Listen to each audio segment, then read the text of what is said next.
परमाणु बम बनाने के बेहद करीब है ईरान। वॉर की आड़ में ईरान को मिल रहा है फायदा। IAEA ने कहा है कि सहयोग नहीं कर रहा है Iran. US, France, Germany, UK का भी आरोप इसमें लगा है कि ईरान सहयोग नहीं कर रहा है। परमाणु कार्यक्रम पर काफी आगे बढ़ गया है ईरान। ये बहुत बड़ा आरोप है।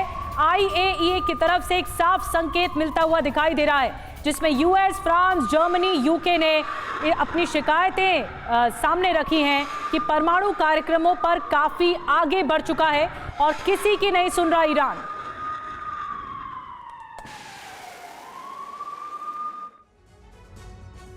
और आइए अब ये देखते हैं कि IAEA और पश्चिम की ओर से ईरान को लेकर क्या कुछ कहा गया है और क्यों ये जो खबर है ये चिंता बढ़ाने वाली पूरी दुनिया के लिए। तो आप जरा देखिए, एटमी ईरान भविष्य खौफनाक है।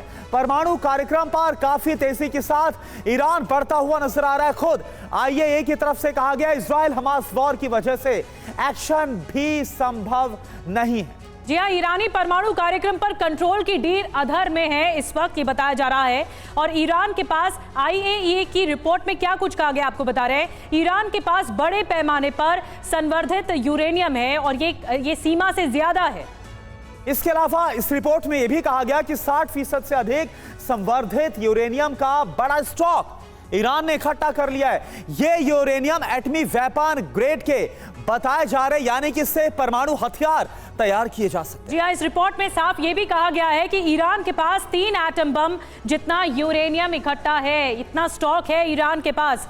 तो ये रिपोर्ट से वाकई बड़ा खुलासा होता है और एक तरह से दहशत भी बन गई है। हमारे साथ तमाम खास मेहमानों का पैनल इस वक्त जुड़ गया है। Lieutenant general retired VK Chaturvedi ji हमारे साथ जुड़ रहे हैं डिफेंस एक्सपर्ट के तौर पर। प्रोफेसर डॉक्टर संजय भारद्वाज जी हमारे साथ जुड़ रहे हैं फॉरेन अफेयर्स एक्सपर्ट के तौर पर। चतुर्वेदी सर, सबसे पहले मैं आपके पास आ रही हूँ। ये जो ईरान है, ये चोर की दाढ़ी में तिनका जो कहावत कही जाती है, वो पीछे से प्रॉक्सी वॉर कर रहा है और अब तो एटॉमिक एनर्जी की तरफ से साफ अंदेशा जताया गया है कि परमाणु का प्रयोग किया जा सकता है, इस हथियारों का प्रयोग किया जा सकता है। ईरान बढ़ा रहा है अपनी लिमिट। निधि, ये जो आशंकाएं जताई जा रही हैं बहुत सही हैं, लेकिन मेरा जो एज ए मिलिट्री मैन कह सकता हूं कि ये सब प्रेशर टैक्टिक्स भी हो सकती हैं दोनों तरफ से।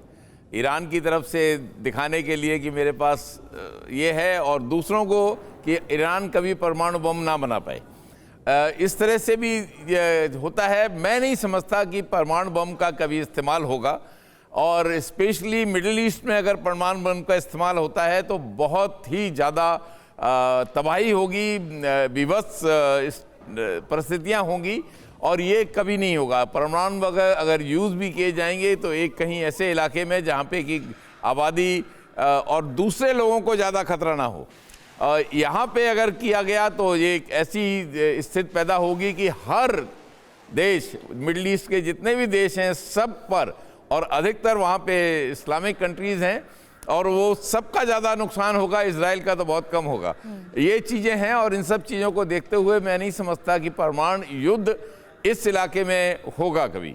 लेकिन ज़रूर इसका एक दूसरे को डराने के लिए, हाँ, डराने बिल्कुल VK चतुर्वेदी सर, आप बिल्कुल अभी ये नहीं लगता है, लेकिन सवाल ये उठना बहुत लाजमी है कि फिर आखिरकार क्यों गुपचुप तरीके से, इतने सीक्रेट तरीके से लगातार अपनी परमाणु क्षमता को ईरान बढ़ाता हुआ नजर आ रहा है।